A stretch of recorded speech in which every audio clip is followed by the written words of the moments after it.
tactical fit. I don't think Garnacho fits into the way Amorim wants to play. Yeah, it's very obvious. Garnacho is a high-flying winger who likes to touch on the line, be on the left-hand side, but in the Amorim system, is expected to play as a inside forward, which he did not fit into very well, and his defensive ability is questionable, because you're looking at the 3-4-3 system. Is a system that needs a defensive discipline. You have to get your head right, and it's this kind of, what's it called? How do I put it here? It's a very structured formation. Yeah, it needs you to be intact. You cannot just be going out of the way and doing things in your personal viewpoints. You have to follow it. It's a team-oriented formation. Yeah, all formations are team-oriented, but there's just this, let me not go deep into that, but you find like it did not really fit into the tactical system of Amorim, because you look at Garnacho under Hank. He was high and flying. That's his best season as a Manchester United player, scoring goals, being that guy who just show up and have the brilliant moments. You're looking at that goal against Everton. That's one goal that is stuck into the mind, because that was a very beautiful goal. And these are part of the things that you can get from having this kind of a player in your squad. And another one is the FFP and the PSR. Yeah, this is for everyone that is interested and following the financial part of football these days. You want to be having a deal like this. Yeah, you want to have an academy graduate coming to your first team, and you are selling them when the chance come up. Why? Because for academy graduates, it's pure profit. 40 million written into the book without an expense. Yeah, zero expense, 40 million income.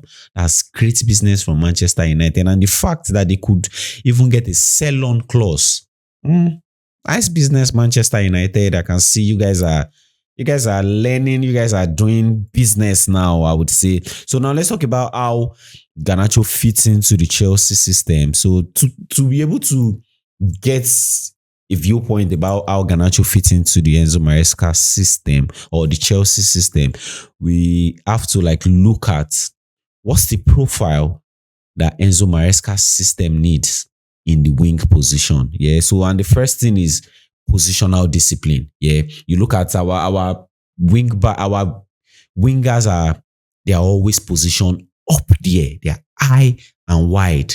That's basically what you want to see. That's number one. And why do we do that? We need to we want to stretch the defensive line of the opponents. Yeah, stretch the defensive line and create space so that the attacking midfielders and the striker can create harm in that space. Another attribute that you're looking at in this winger is a dribbling and a 1v1 ability. Yeah, the dribbling and the 1v1 ability, you need to be able to, because you are going to be isolating the fullback up there.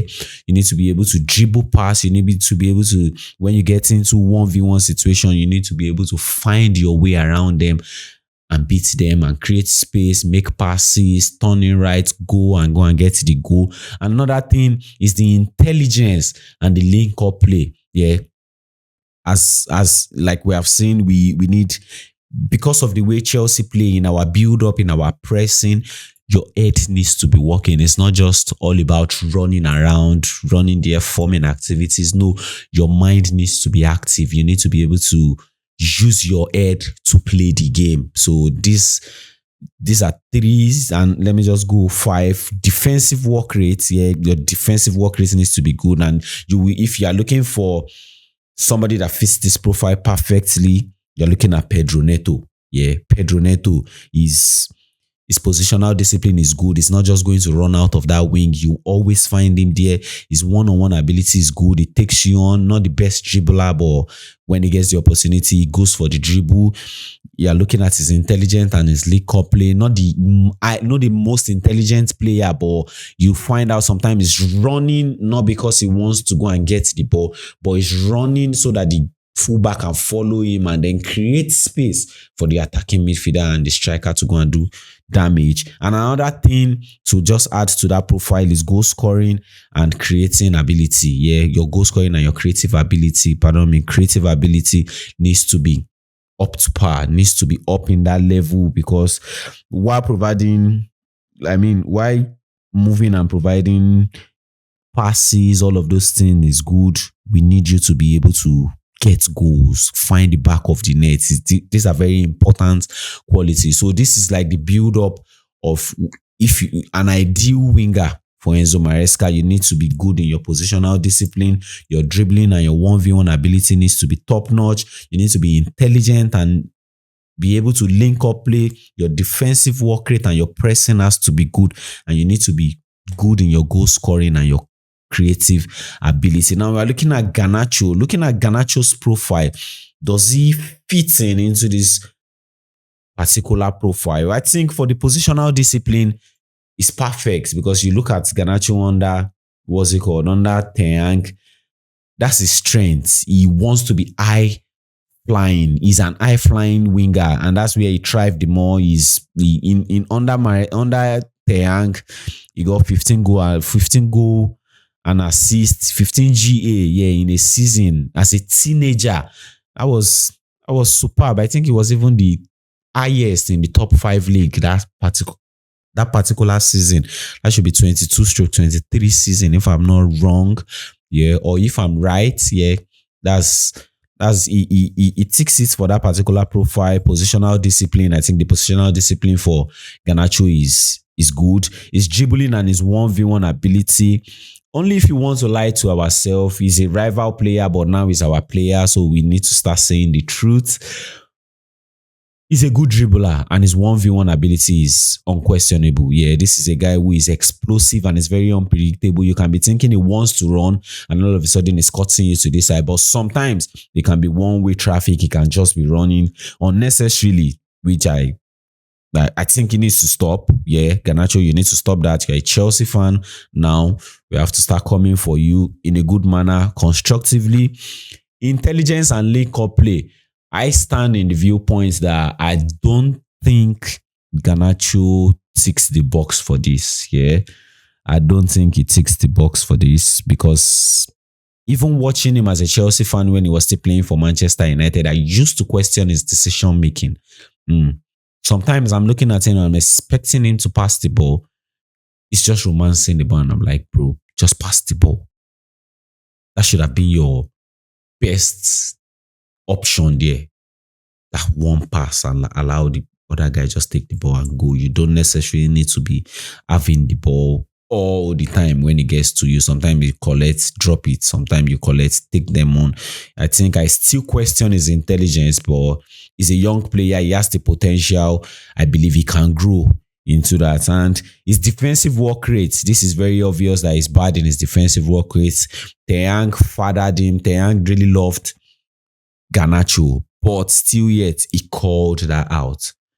Amorim, don't know if he loves him, but I know he loves him.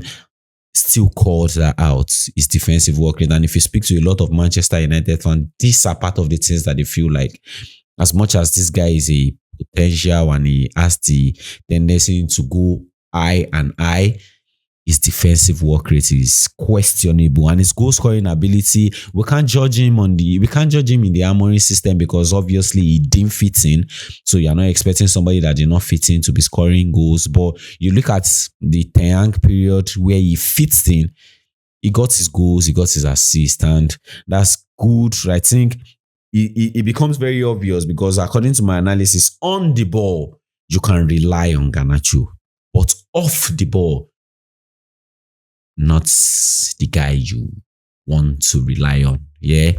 And this is not necessarily a bad thing, because I've looked at Enzo Maresca and young players. I think he has the capacity to improve them. So I believe he has seen this thing before he agreed that this guy should come into this club. So these are part of the things I believe he wants him to get better on, and he will help him to get better on. So on the ball, Garnacho is somebody you can rely on. Off the ball, I do not really think he's the guy you can rely on. So let's speak about competition for place. Yeah, In the left hand side, which is his preferred position, we have Jamie Gittins and Tyreek George there.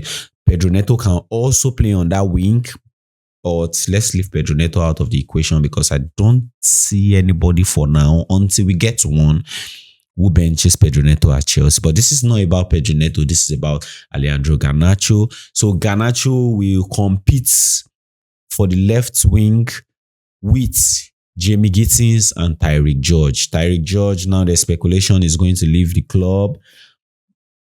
But Jamie Gittins is a guy that just came in. So what advantage, or if these are the two guys that we have, who starts? Please let me know that in the comment section. Who do you think starts between Jamie Gittins and Alejandro Garnacho? But for me, I think, and I don't like to say this, but this is what I would say, because he's our player now, so you have to like to say this, Rashford. Yeah, I like to say this. Garnacho starts for me. Yeah, Garnacho starts for me over Jamie Gittins. And why do I say that? You're looking at this guy's output. I think Garnacho betters Jamie Gittins in the output.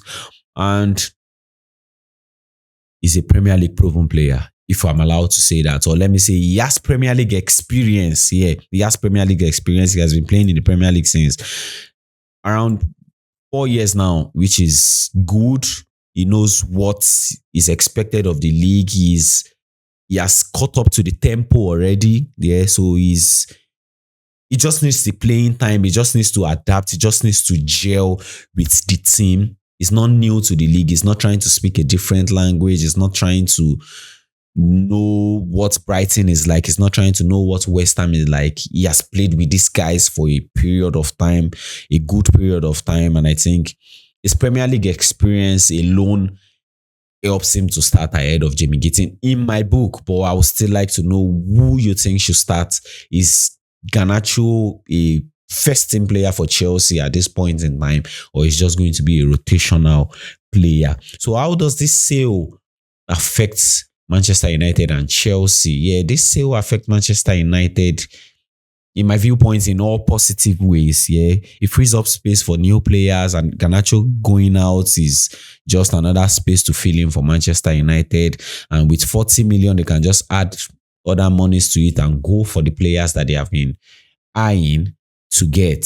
So, and another thing is pure profit. Like we have said, this is something you want to always have in your club, being able to promote academic player. I know they got him from Atletico Madrid, but you want to be able to breed players, help them through their development stage, come into the first team, and when offers come, you sell them at good amounts. And 40 million is profit. It's pure profit for Manchester United, and it will help them let go of a player that don't want to be in their environment anymore, because it's obvious that the club, the manager, does not want to have him, and is a player that do not want to stay in that environment anymore. So it's just win-win for them.